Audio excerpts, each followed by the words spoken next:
Glad that you guys are back. This is the third week of our current series, and the title of the series is called Real Mature. The goal of the entire series that we are in is that we would all achieve greater levels of maturity in our lives by growing in our faith.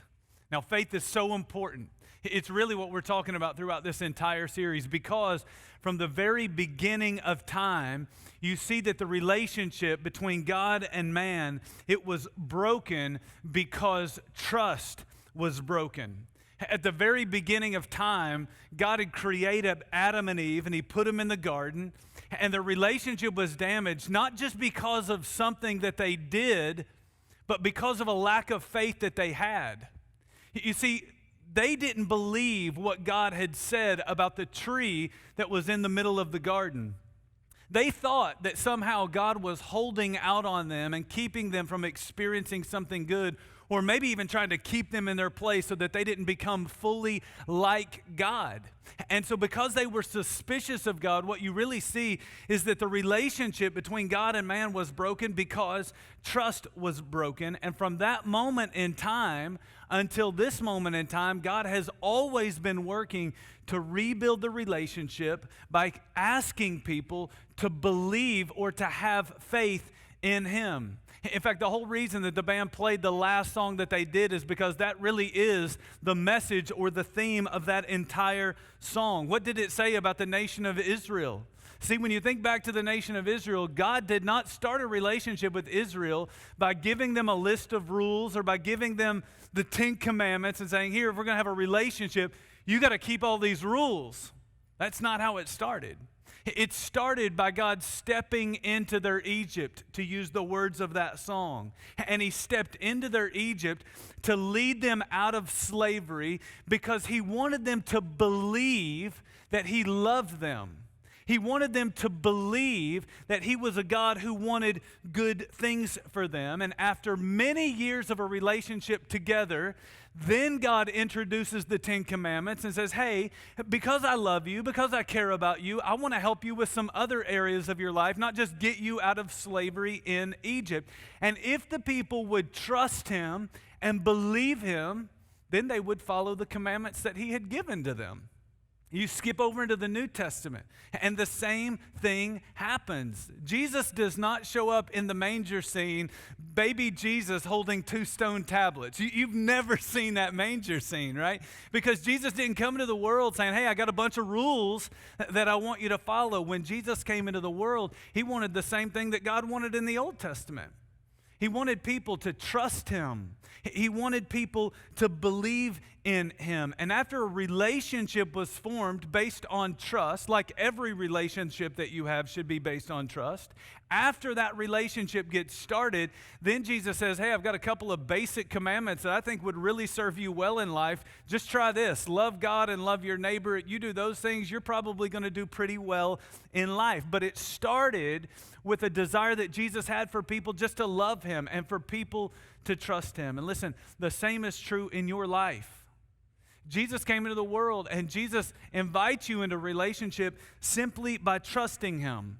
Before you ever committed a sin, before you ever broke any of the commandments, God declared His love for you by sending Jesus into the world to die for you, no strings attached. All it takes is faith. Because more than anything else, Jesus wants you to have a strong faith in Him.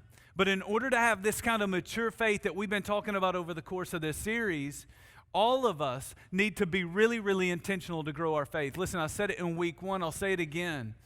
Like, physical growth, it happens very naturally. But growing in your faith requires you to be very, very intentional. And so this series, what we're doing is we're highlighting the 5 ways that our faith grows so that we can be intentional to grow our faith, to grow the most important part of our relationship with Jesus. So in week 1, we talked about private spiritual disciplines. We said the good news is that your faith doesn't just grow on Sunday, it could grow any day. All you got to do is find some private time to spend some time alone with Jesus, reading about Him, learning about Him, so that your faith will grow in him. You can use the loop. You can crack open the Bible for yourself. You can figure it out however you want to do it. But there is something of great value when you spend some time privately alone in the scriptures and in prayer with your Heavenly Father. In week 2 of the series, we talked about personal ministry. We said that week that ministry is, yes, something Jesus did, but it's something that Jesus asked every one of his followers to do. To use some of your time, to use some of your life, some of your experiences, maybe even some of your money to serve other people, because you're never more like Jesus than when you're serving others. And so we said that week that personal ministry is something where God does something great through you, but even more than that, he does something great in you. A lot of ways that God grows your faith when you become involved in personal ministry. This week I want to move on to the third one, and it's called pivotal circumstances. And so I want to set it up like this. How many of you last weekend you saw the playoff game between the Saints and the Bears? Let me see your hands. Wow, we've got a Saints fan over in the crowd wearing a Saints jersey, by the way. That's amazing. And so you saw the game. Some of you, apparently half of you, were either not awake in the message yet or you didn't see the game. Let me tell you about that game last week. Last weekend, they were playing the Bears. They ended up getting the W. They won the game 21-9, okay? Saints were in control most of the game, but it was still one of those games where just a few possessions could have changed the outcome of the entire game, okay? First quarter, the Bears had the ball, and they ran a trick play. In fact, we're going to throw it up on the side screens so that you can see this play. It's kind of a flea flicker-like play. Believe it or not, the quarterback is at the bottom of the screen. They pitch it back to him. He's on the 50. He throws a bomb, and it goes right through the dude's hands. All the Saints fans say, "Who dat?" and clap, because we're really excited that he dropped that ball. Because if he had caught that ball, the Chicago Bears are now one defensive stop away, or they are one touchdown away from changing the outcome of the entire game. And in almost every big game that you watch, when it proves to be a fairly close game, like most big games are, you'll realize that in every one of those games, it's just a few pivotal circumstances that ends up changing the outcome of the entire game. And listen, the same is true in your life, and the same is true in your faith. When it comes to your faith, there are a few events over the course of your entire life that will likely determine the final outcome of your faith. Over your whole life, just a few events that will happen to you that will ultimately determine the final outcome of what your faith looks like in the end. And we call these things pivotal circumstances. Now, it's really important that you understand this about pivotal circumstances. The circumstances that shape your faith, they could be positive circumstances, but they could also be negative circumstances that happen in your life. Okay? We know that God does use, he has the ability to use both the good and the bad in your life to ultimately shape the outcome of your faith. Like there are great things that happen in your life, and those great things, they could actually deepen your faith in God, but those great things could also damage your faith in God. The same is true of tragic events. There will be tragic events that happen over the course of your life, and those tragic events, they could deepen your faith in God, but they could also damage your faith in God. I want to give you a few examples. Some of you have had to suffer through the unimaginable tragedy of watching one of your children die. And for you look back on what is clearly a pivotal circumstance in your life. It was a game changer for you. You knew that when it happened, my life is never going to be the same again. But for some of you, that event actually deepened your faith in God. When that happened, you said to yourself, I don't know how I'm going to get through this without God in my life. But for others of you, you experienced the exact same event. But it didn't deepen your faith in God. It absolutely destroyed your faith in God. And when that happened to you, you said, if there's a good God out there, then why on earth did he allow this to happen in my life? And what deepened one person's faith actually destroyed your faith. For others of you, you had to discover the terrible news that your spouse had cheated on you. And when you made that discovery, when you found out what they did, some of you, it actually deepened your faith in God. Because in that moment, you sat there and you thought to yourself, you know what? I don't have anyone in this world that I can trust. I mean, I thought that I could trust that person. I thought that person would always be loyal to me and would always be there for me. And you looked up into the heavens and said, God, you are the only one in the cosmos that I can ever trust again. And it was one of those things that actually deepened your faith in God. Others of you, that event actually destroyed your faith in God. For some of you, you became single again. God got put on the back burner. You started living like you were 19 again. And your faith in God really did wither because of that pivotal circumstance in your life. For some of you, you think back to summer camp. Like summer camp was one of those defining moments in your life as a teenager, and it did things for your faith in God that you have never experienced before or since. It was incredible. For others of you, your faith got destroyed because of an event in your life. It was called COVID-19. You skipped church for 6 months and you woke up one day and you said, man, what on earth has happened to my faith? For some of you, you may have lost a job or you may have gotten a job. You may have experienced bankruptcy. You may have been in a place where you got a big inheritance. But here's what we know about life-changing events.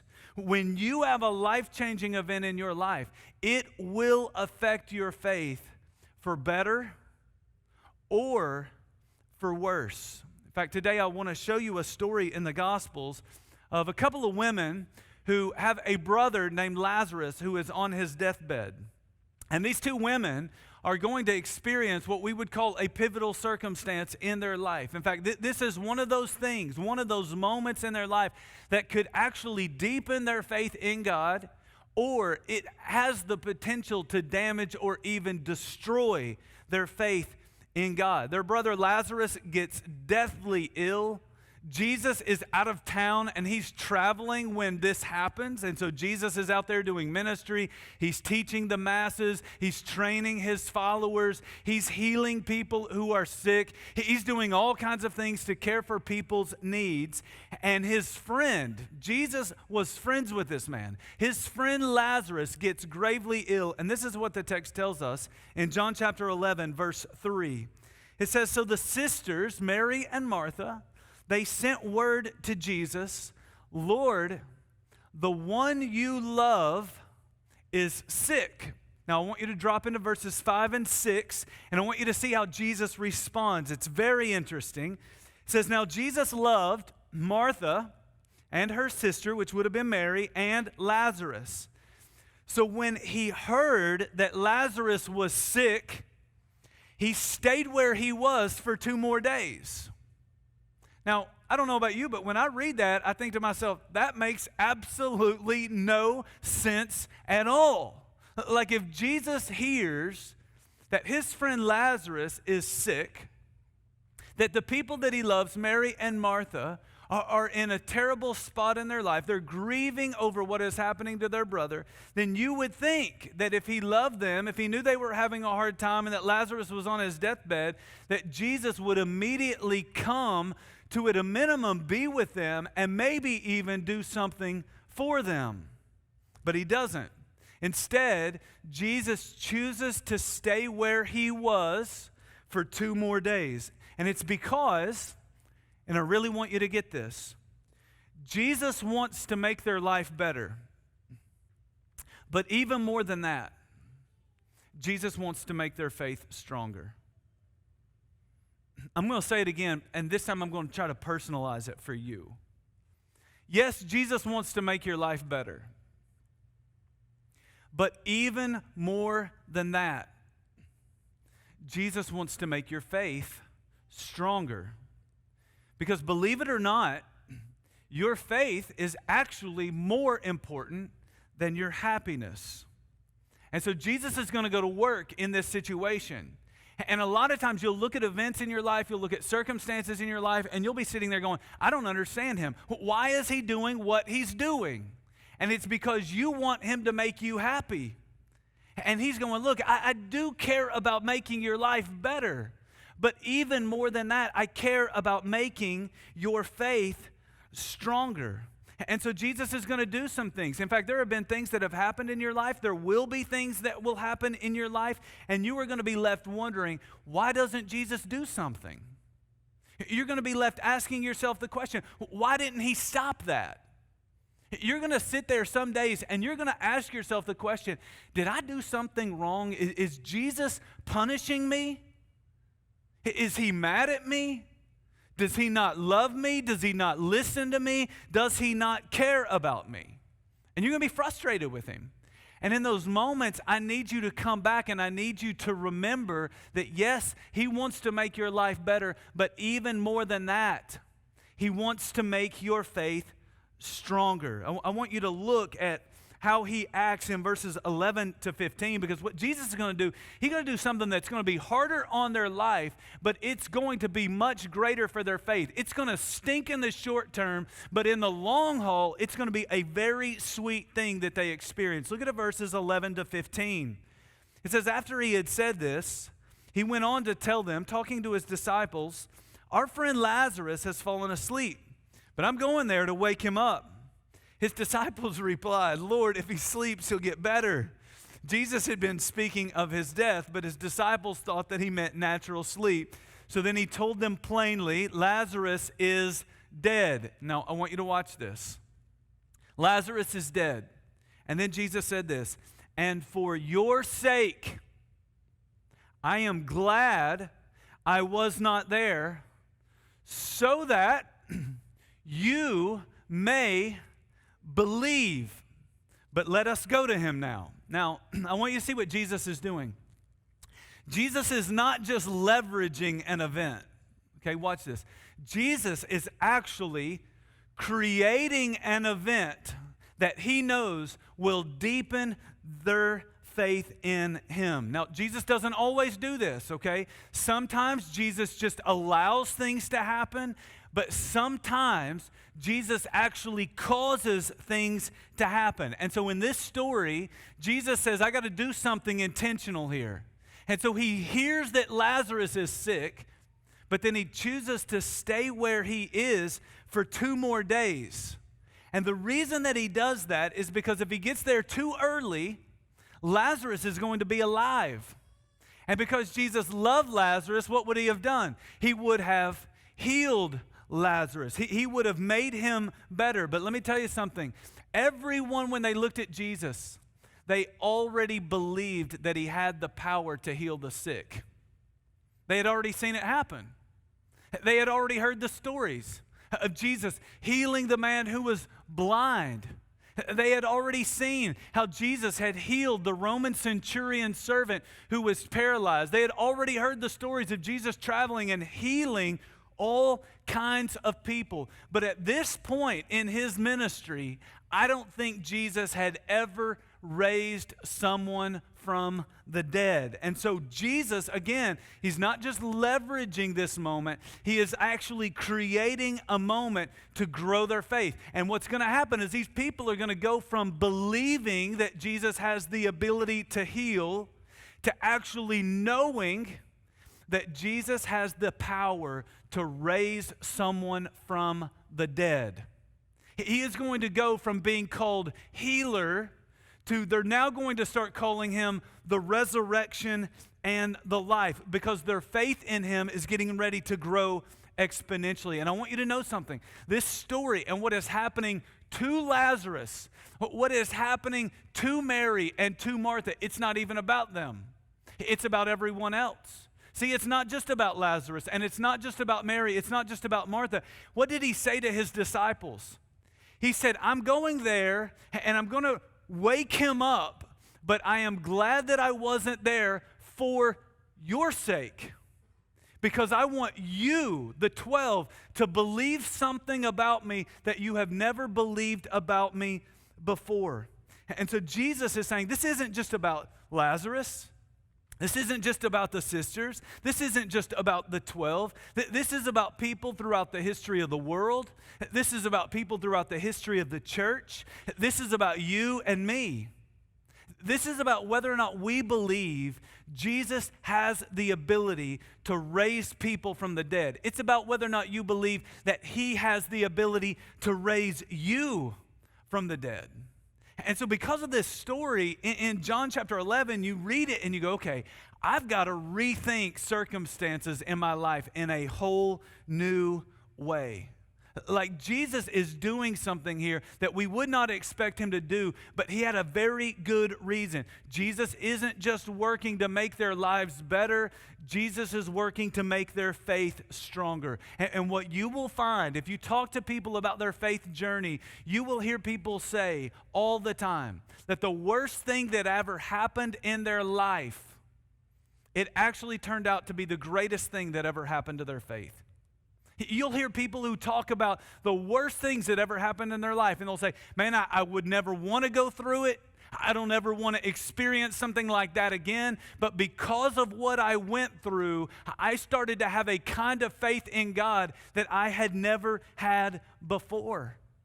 I know that was true of my parents' divorce. I absolutely hated that my parents got divorced at the age of 12 when I was 12 years old. But I look back on that event and I go, while I wish it had never happened, God rattled my cage as a young man at the age of 12 years old, and he caused me to pursue a relationship with God in a way that I had never pursued it before. And a lot of you right now, you're not even having to think about it more than a second. You can think back to a pivotal circumstance in your life, and you can see how that event, it affected your faith for better or for worse. Why? Because the worst things that ever happen in our life, they often are the greatest things that ever happen to our faith.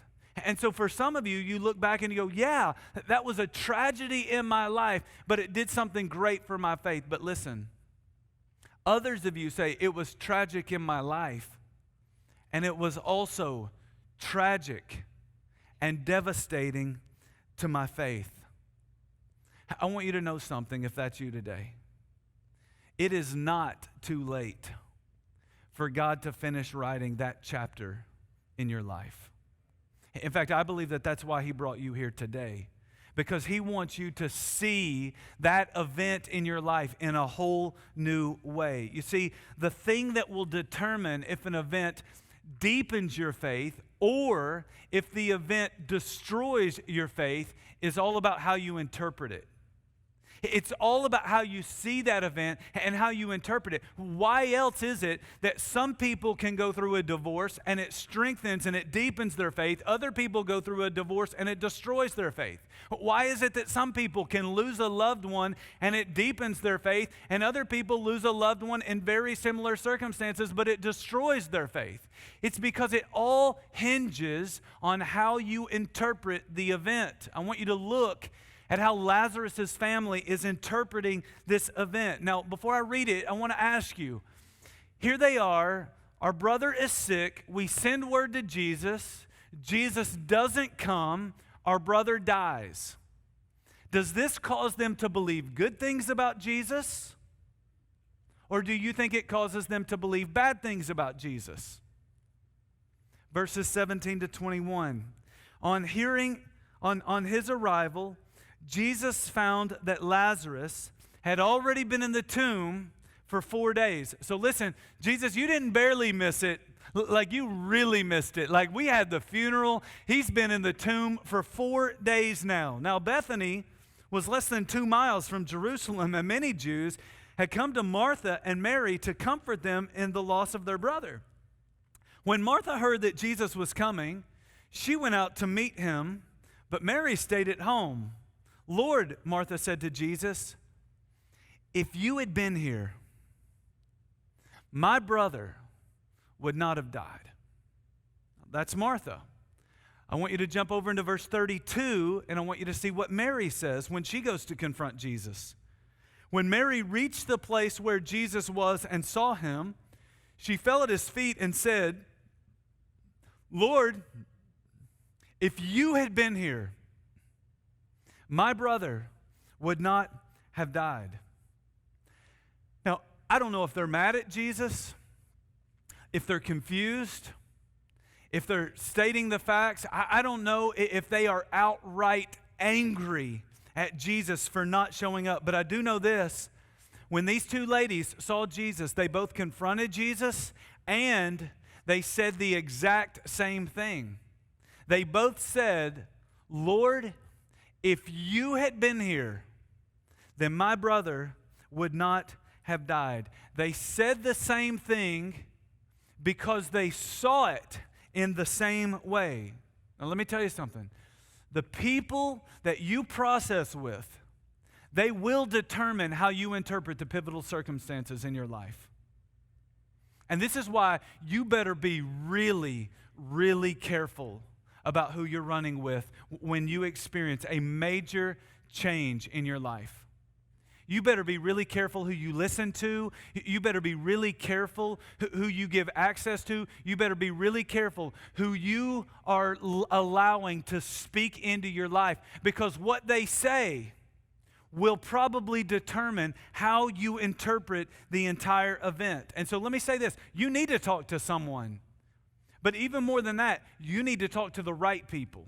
And this is why we offer things like grief share. This is why we offer things like divorce care. This is why we offer things like recovery ministry. Because you need to be in a room, not just with people, you need to be processing those events with the right kinds of people, because what they say will probably determine whether you turn to Jesus or whether you turn your back on Jesus and walk away from him for the rest of your life. See, these two ladies, Mary and Martha, are processing with each other. But let me tell you, they've got other people who are in their ear.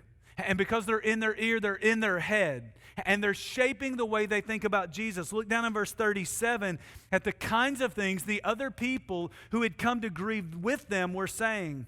It says, but some of them said, could not he who opened the eyes of the blind man have kept this man from dying? So what are they saying? They're accusing Jesus of doing something wrong. They're acting as though Jesus had let everybody down, or that Jesus had made a mess of an entire situation. And if that's who you're listening to, you are far more likely to turn against Jesus than you are to turn to Jesus in the middle of these pivotal circumstances of your life. In fact, for some of you, that happened. You went through something that you knew was going to be a life-changing event. And you allowed the wrong people to speak into your life. And because of what they said, it shaped how you saw the event. But not just how you saw the event, it affected how you saw Jesus. And you ended up turning away from Jesus rather than turning to Jesus. But remember, Jesus created this event because he wanted to deepen their faith, not destroy it. I want you to look at what happened in verses 39 to 44. Take away the stone, he said. But Lord, said Martha, the sister of the dead man, by this time there's a bad odor, for he's been there for 4 days. Then Jesus said, did I not tell you that if you believe? He's concerned about their faith. If you believe, you will see the glory of God. So they took away the stone. Then Jesus looked up and said, Father, I thank you that you have heard me. I know that you always hear me, but I said this for the benefit of the people standing here, that they may believe that you sent me. What's Jesus concerned about? He's not concerned about what's happening in the world. He's concerned about what people believe about God and about his son Jesus. And Jesus wanted everyone to believe that the Heavenly Father had sent the Son of God into the world. And so he said, I'm saying all of this, I'm doing all of this so that they may believe that you have sent me. When he had said this, Jesus called in a loud voice, Lazarus, come out. The dead man came out, his hands and feet wrapped with strips of linen and a cloth around his face. Jesus said to them, take off the grave clothes and let him go. Now, I don't know what happened after that, but I do know that that day, everyone's faith in Jesus, it grew by leaps and by bounds. They walked away that day saying, he is not just a healer, he is the resurrection and the life. He doesn't just have the power to make sick people well. He has the power to raise people from the dead. We serve a God in Jesus Christ who can raise dead people to life again. And so let me ask you, you can clap for Jesus. He's that awesome. But I want you to think back about the pivotal circumstances in your life. When you think about the death that you experienced of a loved one, when you think about the rape that happened in your life,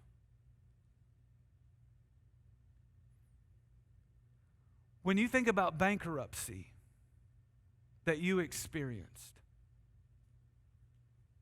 when you think about betrayal of a spouse, when you think about the diagnosis of one of your kids, whatever happened to you, did it cause you to turn to Jesus, or did it cause you to turn away from Jesus? Did you start questioning your faith, or maybe even walk away from your faith? If so, I want you to know that Jesus did not want that event to destroy your faith. He wanted it to deepen your faith. And so today, I want to invite you to turn back to Jesus. For some of you, I want you to turn to Jesus for the very first time in your life and believe that, yes, He wants to make your life better, but He wants to make your faith stronger so that whatever happens in this life, you can continue to believe things about the Heavenly Father and about the Son of God that are absolutely true. And so maybe today is a day where you just need to turn back to Jesus, or you need to turn to Jesus for the very first time, because those events did not just affect your life. They affected your faith in a profound, profound way. If that's you, I want you to let us know about what's going on in your life. What's going to happen is the band's going to come out and they're going to close with a song. And the song that they're going to sing is a song we sang earlier. It's just a portion of that song. It's called Do It Again. And the reason that we want to end with this song is because I believe that this song talks about tragic events in your life and how God shows up to bring great things out of awful tragedies. And so this is one of those songs where we just want to say, you know what, God, do it again. Bring a great thing out of an awful event or circumstance in our lives. And so we want to grow your faith by listening to this song and reflecting it.